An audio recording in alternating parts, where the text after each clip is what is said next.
Assalamualaikum warahmatullahi wabarakatuh. Perkenalkan, nama saya Hindi Saputra dan teman saya. Saya Muhammad Aidil. Kami dari kelas 3E Teknik Informatika ingin menjelaskan tentang Turing mesin. Baiklah, di sini saya akan membahas pokok bahasan yang akan kami jelaskan, yaitu definisi Turing mesin, sejarah Turing mesin, kelebihan dan kekurangan Turing mesin, model Turing mesin, penerapan dari Turing mesin, dan cara kerja Turing mesin. Di sini saya akan menjelaskan yaitu definisi Turing mesin. Turing mesin adalah model komputasi teoretis yang ditemukan oleh Alan Turing yang berfungsi sebagai model ideal untuk melakukan perhitungan matematis. Walaupun model ideal ini diperkenalkan sebelum komputer nyata dibangun, model ini tetap diterima kalangan ilmu komputer sebagai model komputer yang sesuai untuk menentukan apakah suatu fungsi dapat diselesaikan oleh komputer atau tidak. Mesin Turing terkenal dengan ungkapan apapun yang bisa dilakukan oleh Turing mesin pasti bisa dilakukan oleh komputer. Baiklah, selanjutnya sejarah Turing mesin. Pada awal abad ke-20, para matematikawan sedang berusaha menyelesaikan beberapa masalah mendasar dalam logika dan matematika, seperti incidence problem, diajukan oleh David Hilbert pada tahun 1928. Problem ini bertanya apakah ada algoritma umum yang dapat menentukan kebenaran atau kesalahan setiap pernyataan matematis. Yang kedua, teori komputabilitas. Para ilmuwan berusaha memahami batas kemampuan perhitungan mesin dan manusia. Alan Turing tertarik pada masalah ini dan menciptakan model abstrak yang dikenal sebagai mesin Turing untuk mengeksplorasi batas kemampuan komputasi.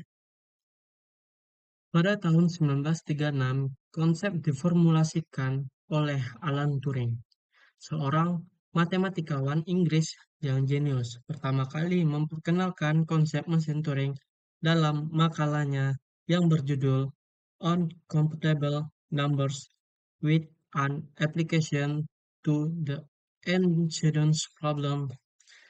Dalam makalah ini, Turing menjelaskan sebuah mesin abstrak yang mampu memanipulasi simbol-simbol pada pita tak terbatas. Mesin ini dapat menjalankan serangkaian instruksi sederhana untuk mengubah dan memanipulasi simbol-simbol tersebut. Pada Perang Dunia Kedua, penerapan praktis. Selama Perang Dunia Kedua, konsep mesin Turing diterapkan dalam pengembangan mesin pemecah kode Enigma. Mesin pemecah kode ini yang dikenal sebagai Bombi sangat krusial dalam upaya sekutu untuk memecahkan sandi rahasia Jerman. Pada pasca Perang Dunia Kedua, dasar komputer modern setelah perang. Konsep mesin Turing menjadi dasar bagi pengembangan komputer elektronik digital pertama. Konsep ini menunjukkan bahwa dengan kombinasi yang tepat dari instruksi sederhana, mesin dapat melakukan perhitungan yang sangat kompleks. Selanjutnya, kelebihan dan kekurangan Turing mesin.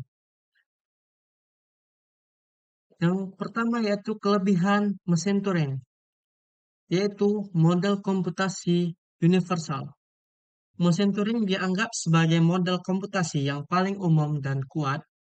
Artinya, hampir semua perhitungan yang bisa dilakukan komputer modern secara teoritis bisa dilakukan oleh mesin Turing. Sederhana namun kuat. Meskipun konsepnya sederhana, mesin Turing mampu menggambarkan kompleksitas komputer yang sangat tinggi. Ini membuatnya menjadi alat yang sangat berguna untuk menganalisis kemampuan komputasi secara teoritis. Yang ketiga, dasar teori komputasi. Mesin Turing menjadi fondasi bagi seluruh teori komputasi modern. Konsep-konsep seperti algoritma, komputasi litas, dan kompleksitas komputasi semua berakar pada mesin Turing. Yang keempat, fleksibilitas. Mesin Turing sangat fleksibel dan dapat diadaptasi untuk berbagai macam masalah komputasi.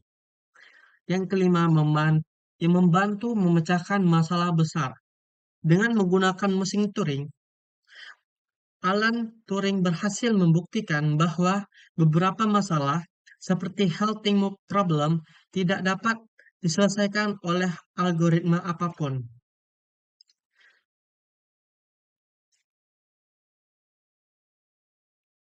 Selanjutnya, kekurangan mesin Turing. Yang pertama, mesin Turing lebih bersifat teoritis daripada praktis.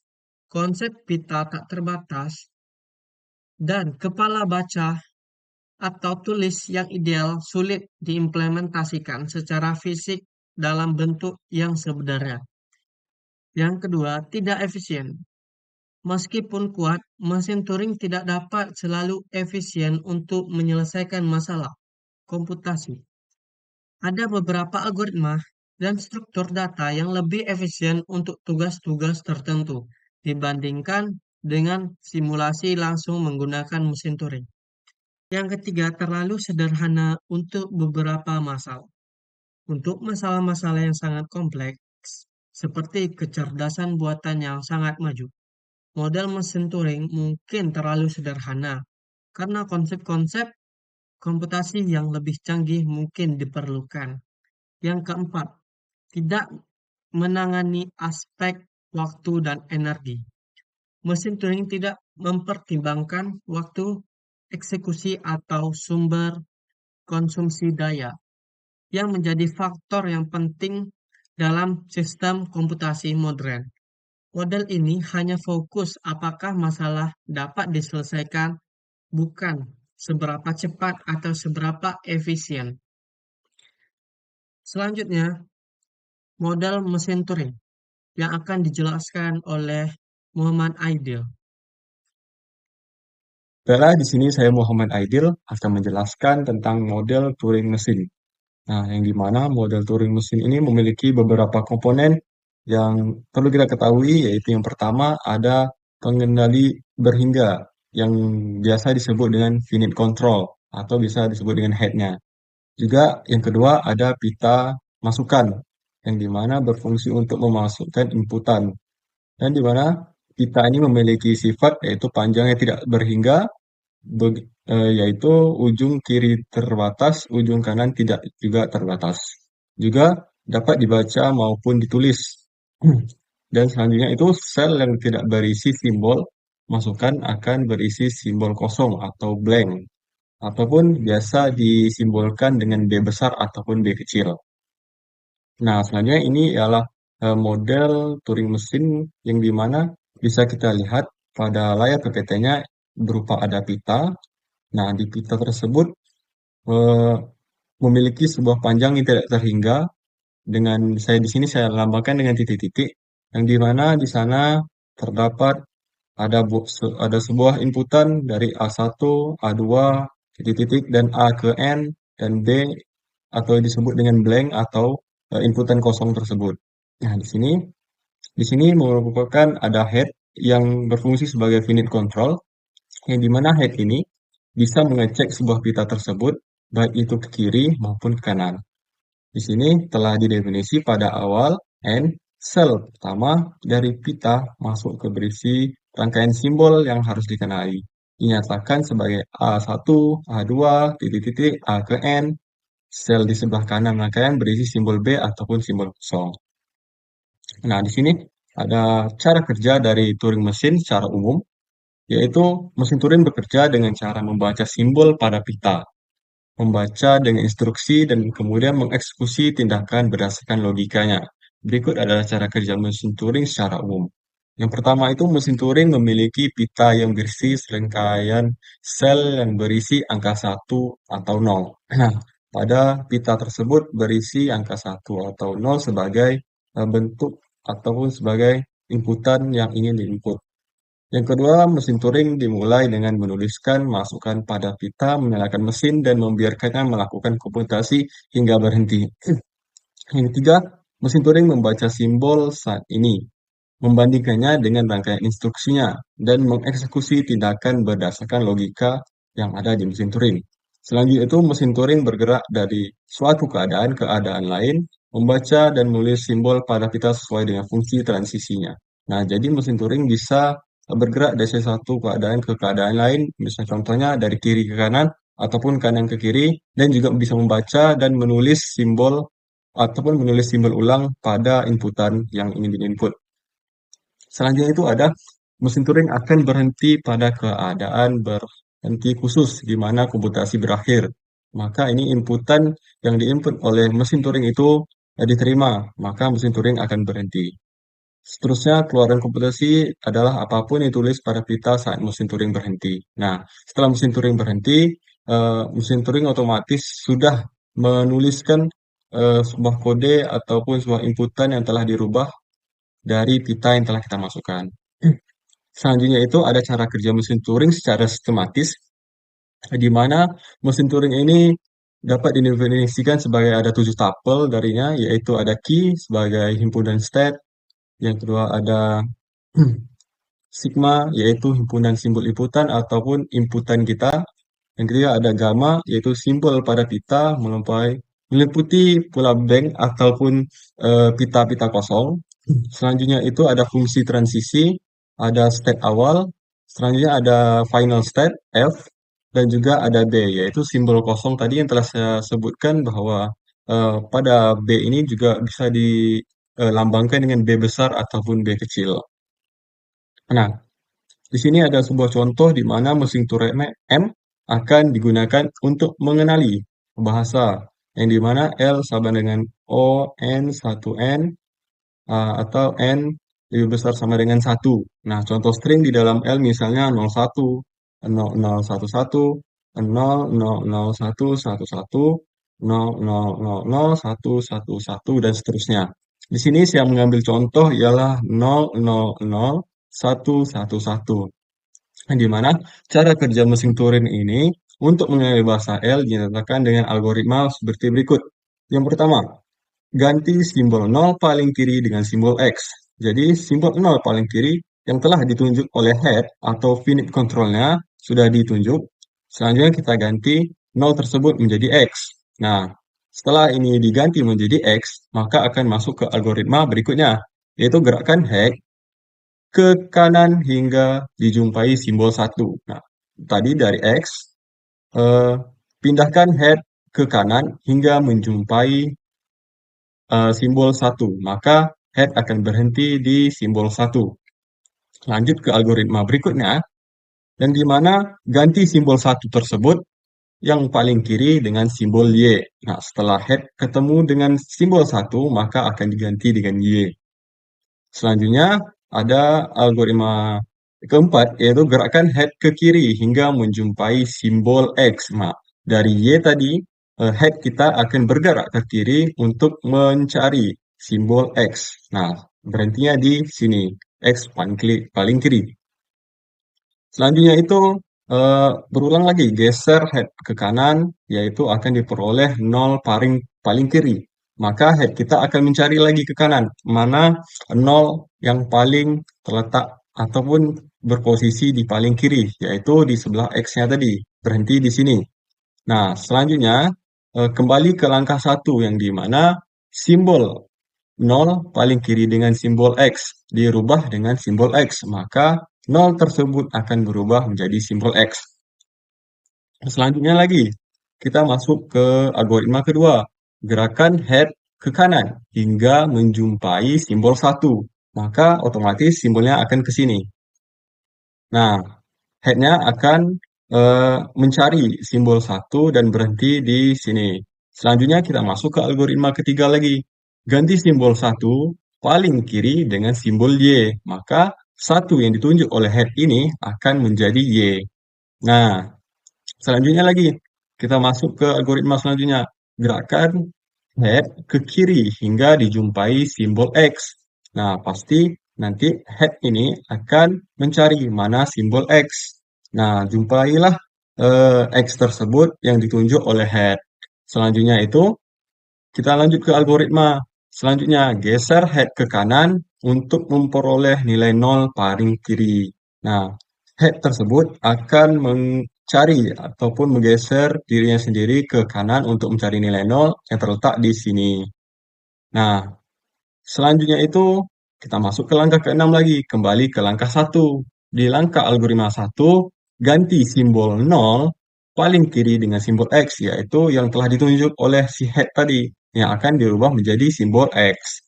Nah, akan berubah jadi simbol X. Terus lanjut lagi, gerakan head ke kanan hingga dijumpai simbol 1. Maka head kita akan mencari lagi ke kanan. Apakah ada simbol 1 lagi? Ada. Dan head akan berhenti di simbol 1. Dan lanjutkan lagi ke algoritma berikutnya, ganti simbol 1 paling kiri dengan Y. Maka head yang ditunjuk dengan simbol 1 akan berubah menjadi Y. Nah, selanjutnya lagi, eh, algoritma berikutnya, yang dimana gerakan head ke kiri hingga dijumpai simbol X. Setelah dari Y tadi, setelah semua simbol terbaca dan telah diubah oleh si head atau si finite controlnya, maka si head akan mencari gerakan yaitu simbol X. Nah, si head akan berposisi di X paling kiri, yaitu X di sini. Nah, selanjutnya lagi, next. Nah, selanjutnya lagi, setelah X berhenti, setelah simbol head berhenti di X paling kiri dan tidak ada lagi inputan yang harus dirubah, maka X akan mengecek dari kiri ke kanan, apakah ada lagi inputan yang harus dirubah? Kalau seandainya tidak ada, maka head atau finite controlnya akan pergi ke inputan blank ataupun ke pita yang belum ada inputan ataupun inputan kosong, yang dimana dia akan menunjuk di sini. Kita anggap saja ini inputan blank atau inputan kosong. Next, nah di mana dapat sebuah kesimpulan jika pada saat bergerak ke kanan untuk mencari satu, mesin Turing M menjumpai simbol B, maka berarti banyak nol lebih daripada satu. Kesimpulannya, string masukan tidak dikenali. Nah, ini contohnya seperti ketika jumlah nol sama satunya lebih besar antara keduanya, maka kesimpulannya string tidak dapat dikenali. Nah, ada kesimpulan kedua di mana jika pada saat bergerak ke kiri, M tidak menjumpai nol lagi, maka memeriksa apakah masih ada satu bila maka stringnya diterima ataupun dikenali. Nah, ini ialah kondisi ketika 0 dan satunya itu balance, yaitu contohnya nolnya ada tiga simbol, satunya ada tiga simbol seperti ini, maka program ataupun inputan ini diterima ataupun dikenali. Dan juga ada kesimpulan ketiga, jika sebuah string diterima atau dikenali, maka Turing M berhenti. Untuk string tidak dikenali ditolak, ada kemungkinan M tidak berhenti atau looping. Nah, di sini karena string inputannya dikenali, maka eh, cara kerja Turing mesin ini akan berhenti. Ketika eh, inputan itu tidak dikenali, maka mesin Turing ini akan terus melooping. Itu kemungkinannya. Next, selanjutnya itu ada penerapan dari mesin Turing yang perlu kita ketahui fondasi teoritis yang kuat untuk memahami komputasi. Meskipun konsepnya abstrak, penerapannya sangat luas dan mendasar dalam berbagai bidang teknologi informasi. Nah, itu tadi penerapan dari mesin Turing merupakan fondasi fundamental atau fondasi awal dalam perkembangan teknologi informasi. Ada banyak penerapan dari Turing mesin yang bisa kita rasai ataupun bisa kita lihat pada era zaman sekarang, yang dimana saya pertama mengambil adalah teori komputasi dan kompleksitas. Mesin Turing digunakan untuk mendefinisikan apa yang dapat dihitung oleh mesin atau algoritma. Model ini membantu membedakan antara masalah yang dapat diselesaikan secara algoritms dan yang tidak. Selain itu, mesin Turing juga menjadi alat untuk mempelajari kompleksitas komputasi, yaitu beberapa efisien suatu algoritma dapat menyelesaikan sebuah masalah. Nah, teori komputasi ini merupakan penerapan awal dari Turing mesin, di mana yang berfungsi untuk menyelesaikan atau seberapa efisiensi dalam menyelesaikan sebuah masalah.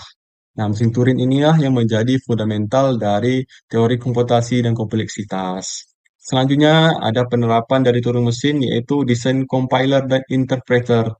Di dunia nyata, prinsip mesin Turing diterapkan dalam desain compiler dan interpreter yang bertugas untuk menerjemahkan kode dari bahasa pemrograman ke bahasa mesin.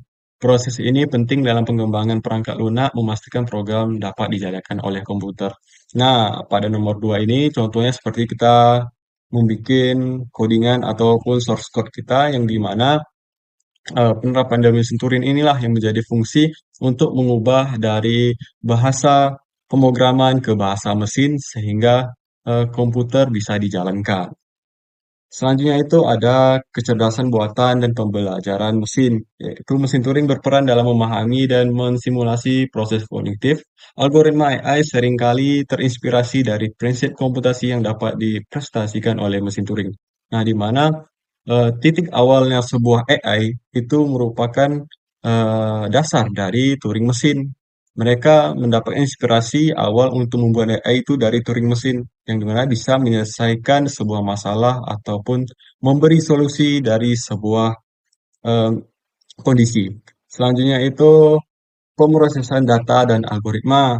Mesin Turing sebagai model komputasi paling dasar menunjukkan bagaimana data dapat dibaca dan dimodifikasi dan disimpan menggunakan prinsip-prinsip sederhana seperti membaca simbol pada pita contohnya yang telah kita demokan tadi, mengganti simbol tersebut dan bergerak kiri ke kanan. Konsep ini menjadi dasar bagi banyak operasi pemrosesan data modern seperti sorting, filtering, dan pengolahan data dalam database.